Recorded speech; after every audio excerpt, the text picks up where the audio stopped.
Autour des créations et des coulisses des créations ici proposées par la Fabrique artistique de la Ville de Tarbes. On reprend cette émission avec une nouveauté cette année. C'est un tournage en public puisque vous ne les voyez pas.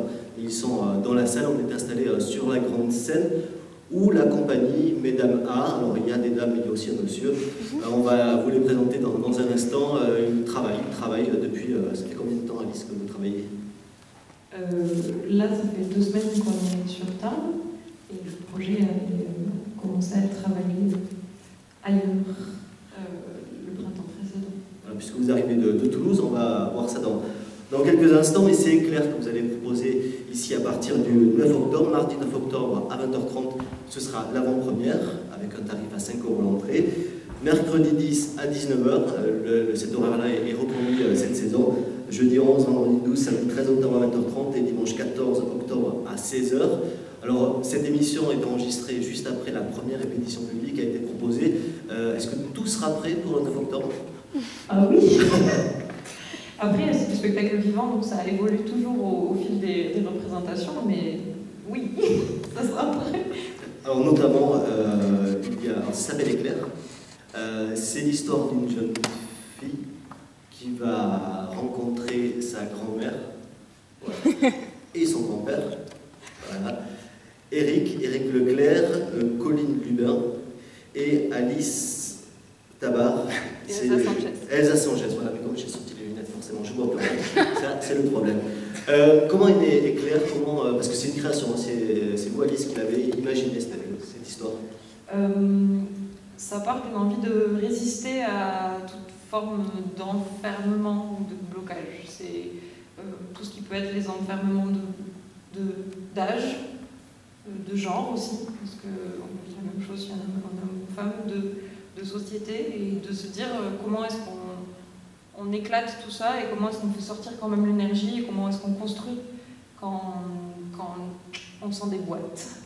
Et pourquoi autour de ces deux générations-là? D'ailleurs, il n'y a pas la troisième, il n'y a pas celle du milieu. Non. Alors, beaucoup de choses à dire là-dessus. Alors, pourquoi ces deux générations-là? Parce que j'avais pas envie d'écrire un drame familial resserré entre les parents et les enfants et la transmission qui soit uniquement à ce niveau-là. Que la transmission va bien au-delà de parents-enfants et bien au-delà sur les générations précédentes, mais aussi parce que la prise de parole, quelquefois, est plus, on le disait encore ce midi, plus tendre, plus à l'écoute avec la génération précédente. On se confie plus facilement à sa grand-mère pour une fille, à son grand-père pour un garçon.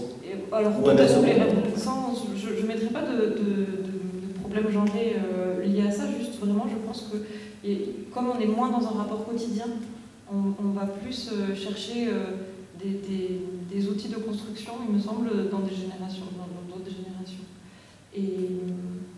Et en plus, c'est souvent des relations privilégiées, parce que c'est des relations rares. Adolescents, on a peu d'autres relations avec des seniors, le terme numérique, qu'avec nos propres grands-parents ou les personnes qu'il y a dans notre entourage propre, alors que des adultes un âge actif, les camarades de classe, tandis que cette relation-là, elle est assez intime dans le cadre familial. Et alors que c'est un moment à l'adolescence ou des jeunes adultes où on se pose beaucoup de questions, et ces trajets de vie peuvent vraiment nourrir dans cet échange-là, et inversement, je parle de mon expérience personnelle. J'ai travaillé 2 saisons dans un hôpital moyen et long séjour, donc avec des personnes seniors, et dans une maison de retraite également, pour 3 saisons. Et j'ai bien vu aussi dans l'échange tout l'enrichissement qu'il y avait des deux côtés, et donc la richesse que c'était d'échanger entre ces générations qui, au quotidien, à l'extérieur du cadre familial, ne se rencontrent pas. Voilà, essayer de le faire. Et le fait que ce soit 2 personnages féminins, C'était voulu, c'est un hasard. Vous aviez Elsa sous le coude, vous avez dit tiens, j'ai une bonne danseuse et comédienne, c'est elle qui jouera la jeune fille. Je travaille beaucoup depuis le début, depuis les premières pièces que j'ai pu écrire sur l'histoire, sur le trajet de l'histoire et le poids de l'histoire et comment est-ce qu'on se nourrit de l'histoire pour ne pas refaire les mêmes erreurs ou sans jugement pour poursuivre des belles choses qui ont été déjà accomplies. L'histoire est très souvent vue d'un point de vue masculin. Et là, j'avais très envie de la traiter d'un point de vue féminin et de voir que cette femme qui a vécu a priori dans un magasin de chaussures, on pourrait se dire elle n'a rien à raconter, elle n'a rien fait d'exceptionnel. Et en fait, au contraire, elle a tout un imaginaire et tout ça. Donc c'est aussi une réhabilitation de la parole des femmes et de l'histoire des femmes. La première pièce que j'avais écrite s'appelait En route pour la joie et c'était une trajectoire dans 6 dates comme ça. Il y avait beaucoup d'histoires de tout un groupe social comme ça qui étaient liés de différentes manières. Et là, j'avais envie de faire En route pour la joie au féminin. Et vous avez eu envie aussi, et c'est peut-être l'histoire de la compagnie, on verra ça dans la deuxième partie, avant de voir avec vous comment se fait le travail de création, vous avez eu envie de mêler la partie théâtre avec de la musique. Bon, il y a de la danse aussi, Elsa est danseuse, mais derrière, on le verra sur le premier extrait, il y a des musiciens en live qui jouent. Ils font partie intégrante de l'histoire. Oui, complètement. Alors c'est pareil, depuis le début du travail de recherche théâtrale, j'essaie vraiment de mélanger les différentes formes d'art, par goût, mais aussi par goût du théâtre populaire. Et du théâtre populaire au sens large, noble et beau. La compagnie va d'elle-même présenter ses créations en milieu rural ou devant des publics isolés. Et de la même manière, on essaie de toucher tout le monde. Et ce qui me vient quand j'écris, c'est que peut-être les mots ne vont pas toucher toutes les sensibilités dans un public. Par contre, la musique peut avoir quelque chose qui va brasser de l'émotion de façon peut-être plus large, plus populaire, et avoir des références chez tout le monde. Donc encore plus sur cette pièce-là, on a voulu mettre différentes formes de musique. Il y a de la valse, il y a du swing, il y a du rock, il y a des musiques actuelles, et pour brasser de l'émotion chez tout le monde et pour toucher au sens large, même quand on n'est pas sensible aux mots, ou alors peut-être c'est une entrée pour être sensible aux mots, de travailler sur la musicalité. Oui, comme on disait Catherine, ça va jusqu'au slam, puisque Eric est slammer. Avant de voir le travail de la compagnie, on va peut-être lui passer le micro, juste pour savoir comment il s'est retrouvé dans cette aventure et comment on est à la fois slammer et comédien. Ou est-ce que c'est peut-être la même chose d'ailleurs, slammer et comédien? Pas tout à fait. Moi personnellement, c'est ma première expérience vraiment de théâtre. J'ai fait avant d'autres choses scéniques, mais vraiment plus vers la musique et dire du texte, scander du texte et rapper, slammer du texte. Et Alice m'a découvert comme ça et sur une sorte de coup de bluff, elle m'a dit Léa. Et j'ai dit c'est grave. J'ai dit oui, pas de souci, d'accord. Après j'ai raccroché le téléphone, j'ai fait mais qu'est-ce que j'ai fait? Et je suis plutôt content quand même. Pas inquiet de vous retrouver sur la scène avec le public. Un petit peu, mais c'est plutôt. Non, pas inquiet, mais ça commence à monter, on s'approche de la première. Mais c'est cool. Et ça sera le 9 octobre. Alors avant de voir justement un extrait autour de la partie musicale, on va regarder avec vous, Eric et avec Colline, un premier extrait qu'on a tourné il y a quelques jours, pendant les répétitions, de ce que sera Éclair sur la scène du Paris à partir du 9 octobre. Pas de délation, ça gâcherait la blague. Je rentre au bercail comme un bonhomme, avec mes semelles fondues et mon épilation des sourcils. Tu ne te rendras compte de rien, ma femme.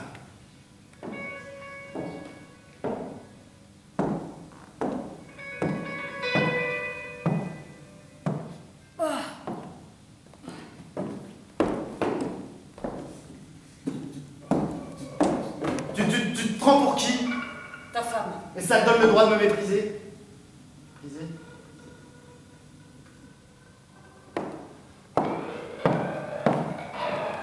Ah, mais mais tu pulles. J'arrive même pas à définir ce que tu sens. Et toi, tu pues le cirage, mais j'ai l'élégance de ne pas te le faire remarquer. Je sens le cirage. Jusque dans tes os. Mais ne change pas de sujet. Tu n'as pas répondu à ma question, tu as dit autre chose pour me perdre. Cette manœuvre que tu fais tout le temps, tout le temps, tout le temps. Je sens le cirage parce que je travaille tous les jours dans ton magasin parfait, où toutes tes chaussures parfaites doivent briller parfaitement. Et voilà, tu recommences. Tu recommences. Ta question.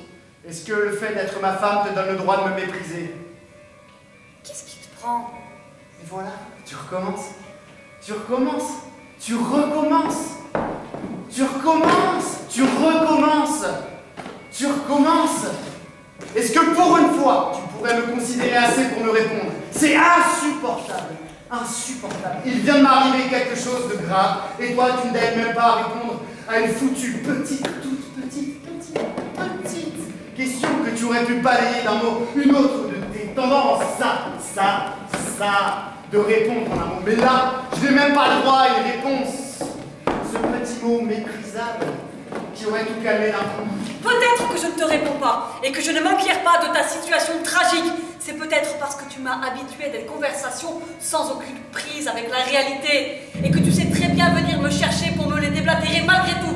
Peut-être même que je serais n'importe qui d'autre, ce serait exactement pareil. Tu ne comprends rien. Rien du tout. Voilà un premier extrait d'Éclair qu'on pourra voir à partir du 9 octobre sur la scène du Paris à Tarbes, 9 octobre 2018, si vous regardez cette émission dans 2 ans. Le spectacle continuera, c'est tout ce qu'on vous souhaite. Mais ne vous foutez pas au Paris, si on a dépassé 2018, ça ne servira à rien. En attendant, la compagnie Mesdames A, vous arrivez de Toulouse. Oui. Donc, pas très loin. Non. Comment vous avez déjà découvert le Paris? Alors. Est-ce que c'est le Paris qui vous tape à votre porte? Alors, on arrive de Toulouse, mais on a aussi tout un trajet en milieu rural et notamment en Aveyron. Je le dis parce que c'est important. C'est pas direct, Toulouse-Tarbes, on Aveyron. Mais justement, ça a fait Aveyron, Toulouse-Tarbes, plutôt dans ce sens-là. Tout ça pour dire qu'on a vraiment cette attache donc ce que je disais, au théâtre populaire, proche du public, on va vers les publics et on essaie d'ouvrir notre champ géographique. On essaie d'aller démarcher à l'extérieur des villes, on essaie d'aller démarcher au-delà, plus loin. Voilà. Et il se trouve qu'en spectatrice aussi, j'essaie de sortir de Toulouse, même s'il y a beaucoup d'offres théâtrales à Toulouse. Et j'ai découvert le projet artistique et le projet d'expérimentation théâtrale du Paris il y a quelques années, 3 ou 4 ans. Et j'étais repassée en suivant, on m'a amené un dossier de la précédente pièce qui était Spectateur. Et que Valérie et Stéphane étaient voir. Valérie aussi. Et ça avait vraiment lancé une discussion par rapport à ses envies de faire du théâtre, d'expérimenter des formes. Et puis c'est vraiment un pari parce que pour le coup, c'est une écriture contemporaine, donc qui n'est pas terminée au moment où on arrive sur le plateau. C'est une écriture théâtre, musique, danse, donc il faut que les 3 aspects soient maîtrisés, sinon c'est pas bien, donc il y a de l'ensemble. Et puis on est une jeune compagnie, donc c'est une vraie confiance qui nous est faite, donc merci encore de nous faire confiance là-dessus. Et c'est touchant de voir un espace qui nous accueille avec autant de qualité pour qu'on puisse travailler dans de très bonnes conditions et aller loin dans l'expérimentation. Donc l'échange, je pense, s'est construit là-dessus. C'était aussi le Paris de la Véritable quand elle a créé ce Paris il y a quelques années. La compagnie existe depuis quand?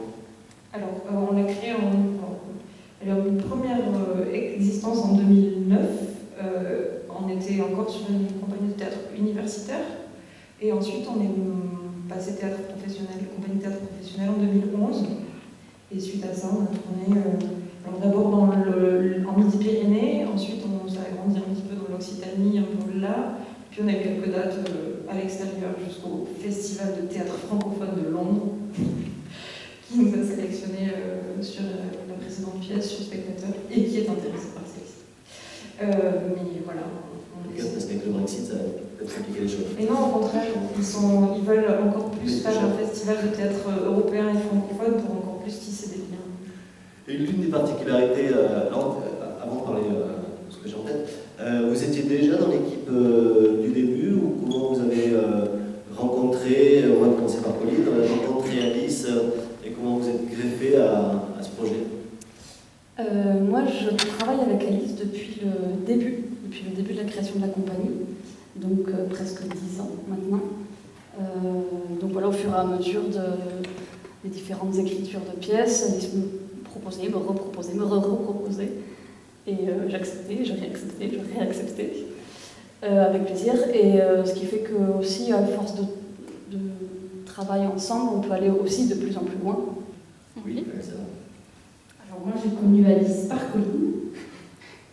On était en formation ensemble et voilà, elle m'a proposé le projet de spectateur. Et j'ai accepté. Et Eric, donc, ce que vous disiez tout à l'heure, elle est venue vous chercher sur la scène. Voilà.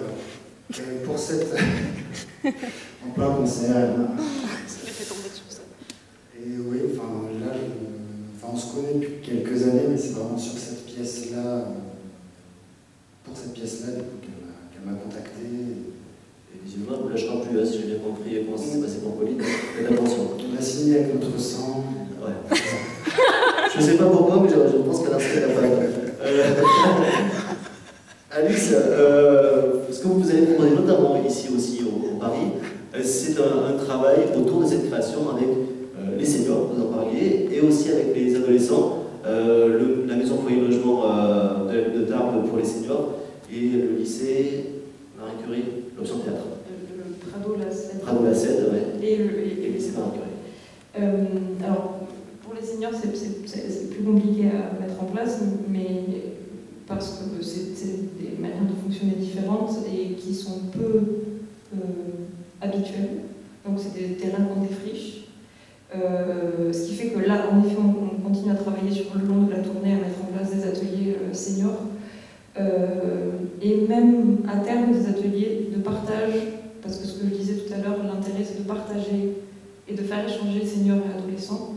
Donc on essaie de mettre en place des ateliers où les seniors et les adolescents sont présents en même temps sur l'atelier, donc il y a un échange.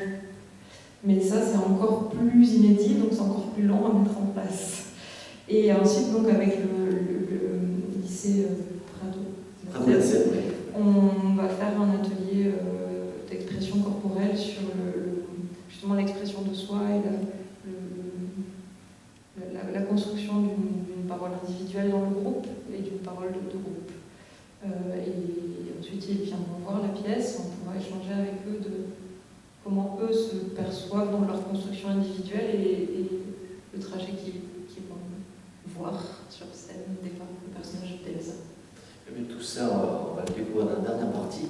Justement, comment s'est fait ce travail de résidence, ce travail de création, vos différentes parties, vos différents personnages. Juste après, on va un dernier extrait de ces éclairs. Oui, on dit comme ça. De cet éclair, le tir de messe, qui va surgir sur la scène du Paris à partir du 9 octobre. Ouais.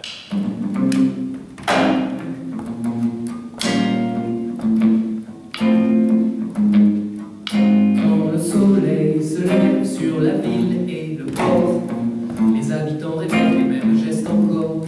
Les colères froissées dans le pli des matins, que les chagrins révèlent un coup de langue au coin. Souffle glacé lissé d'un silence, descend des pensées restées dans la danse. Je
voir encore, on peut toujours passer peut-être au Paris, venir voir un petit peu le travail de création. Dès les premiers jours, ici, vous avez envahi le lieu.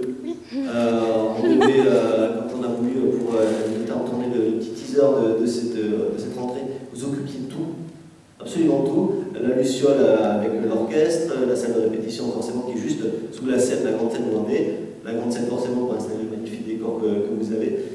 C'est aussi l'avantage un peu comme ça, c'est de pouvoir être à plusieurs endroits, de faire plusieurs choses en même temps. Mais ça, le Paris est vraiment un cadre exceptionnel pour pouvoir travailler et aller le plus loin possible dans l'expression de ce qu'on est en train de chercher. Puisque en même temps, il y a l'exposition de Célène Andréasi, Claire Balardier et Camille Godot, qui sont 3 jeunes femmes qui travaillent aussi sur la pièce, puisque c'est la créatrice lumière, la scénographe et la demoiselle qui a fait l'affiche. Donc elles exposent leur création plastique ici. Dans la salle d'exposition, juste après l'accueil, n'hésitez pas, c'est une entrée gratuite tout au long de l'après-midi et ça sera jusqu'à la fin de la résidence. Et ensuite, comme on a 3 aspects de création, il y a l'aspect théâtre, il y a l'aspect musique et il y a une création plastique, scénique, eh bien on a pu travailler dès la première semaine ces 3 aspects en même temps. Donc le jeu, la musique dans 3 espaces différents, et en effet, le décor prend de la place, donc il a fallu nous étaler. C'est bon. C'est une atmosphère de grenier de grand-mère d'un côté et de l'autre côté un peu plus onirique, donc les rêves ont le droit d'être froissés. Eric, vous jouez donc ce grand-père. On est couronné dans les années 50 à peu près, ouais, l'après-guerre, dans ces eaux-là, comment on se met déjà dans l'esprit d'une période qu'on n'a pas connue, et de ce personnage, comme vous le disiez, on vient plus du slam. C'est facile d'entrer dans un personnage qu'il faut, avec Alice, imaginer, créer d'autres pièces. C'est incarner le personnage. En fait, moi, je ne vais pas chercher des choses de ces années-là, en fait, puisque dans la pièce, il n'y a pas de... à part peut-être un peu les costumes et le fait de ces générations. Les magasins de chaussures, voilà, sur Internet. Il y a encore des magasins de chaussures, et puis il n'y a pas de manière de parler ou de mots dans la pièce d'Alice. Je pense que c'est pas vraiment le propos d'essayer d'incarner quelqu'un d'une autre période. Le propos est plus sur la transmission elle-même, mais sans chercher à faire de la tournure de phrases comment est-ce qu'on parlait il y a 60 ans. Ouais, mais est-ce que l'homme que vous êtes dans la pièce est un homme qui pourrait avoir le même caractère, la même identité qu'aujourd'hui? Je crois que Colline se marre. Il aura à peu près la même question entre deux. On est sur des histoires de femmes différentes et des quotidiens aussi différents. Normalement, l'homme d'aujourd'hui est différent de l'homme d'il y a 50 ans. Justement, dans cette histoire de transmission, ça raconte aussi les points communs et les luttes communes et comment on se construit aussi sur des modèles qui sont restés aussi. Donc mon personnage, en fait il est complètement taré ce personnage, donc c'est hyper compliqué d'essayer de l'ancrer quelque part. Il est de plus en plus taré dans la pièce. Ouais. Il glisse à la folie, une jolie folie. Oui, il est gentil quand même. Mais j'aimerais se tourner vers vos femmes, quelque part, hein, votre femme et puis votre petite fille, Colline et Elsa. Pareil, le travail de création, il se fait comment à travers ces personnages-là et puis cette, quelque part, double identité? Comment répondre à ça?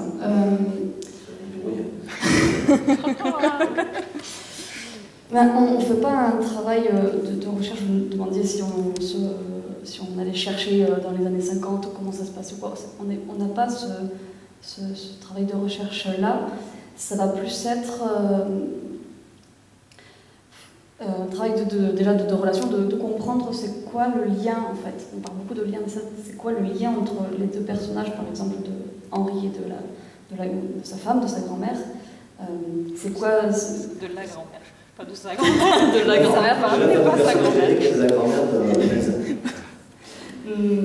Donc ça va être en se plongeant aussi dans les mots qui sont écrits, parce que la pièce est écrite, c'est pas linéaire complètement, c'est assez une succession de scènes, de fragments. Des éclairs. Des éclairs. Ah, c'est pour ça. Aussi. Ah, d'accord. Dans la nuit de la mémoire. Dans la nuit de la mémoire, détail parce qu'elle n'a pas le micro dans la Donc oui, voilà, c'est vraiment le travail de chercher le lien entre les personnages, de voir comment ensemble ils évoluent, comment ils évoluent dans leur vie et comment ça évolue après dans la pièce. Qu'est-ce que je pourrais dire? Cette histoire de... Elsa, continuer, parce que c'est la transmission. Et en même temps, qu'est-ce qu'elle fait de cette transmission? C'est un héritage, donc il y a toute une histoire, comment elle fait pour s'en rappeler, mais aussi se décrocher de cette histoire pour avoir sa propre identité aussi. On parlait aussi de la ressemblance. Elle se fond un petit peu dans l'histoire de sa grand-mère pour trouver des réponses à des questions qu'elle s'est peut-être posées dans sa société à elle. Donc le personnage d'Eva est quand même plus proche de moi, enfin de la société dans laquelle je vis.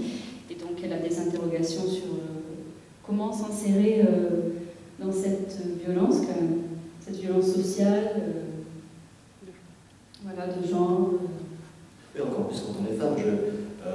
J'ai vu un reportage cette semaine où on voyait des archives de l'INA, d'un reportage télé, où des hommes étaient interviewés sur la violence contre leur compagne, et ils disaient ouvertement qu'ils mettaient des tourtes, que c'était normal et que certaines même étaient. Mais dans un journal télévisé, à l'époque sur la RPF, c'est que c'est cette époque-là, quelque part, et en même temps il y a ce poids-là sur lequel il faut s'appuyer, se débarrasser pour continuer à avancer. Voilà, c'est ça. Qu'est-ce qu'on fait de... Comment on parle aussi, maintenant, comment on parle de mieux en mieux, comment on ose dire, et qu'est-ce qu'on tolère, qu'est-ce qu'on ne tolère pas maintenant.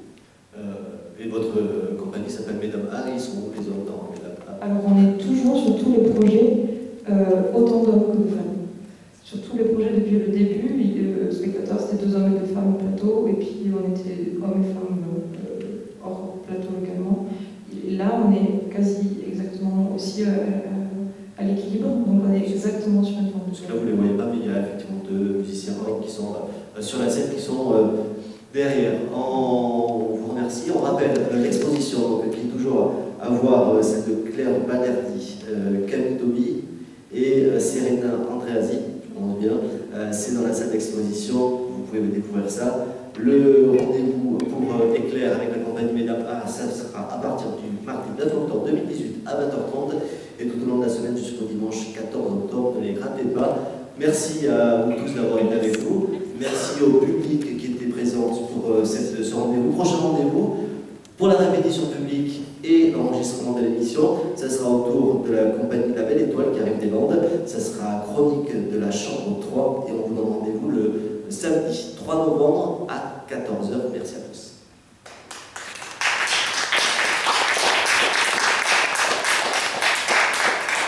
Merci beaucoup.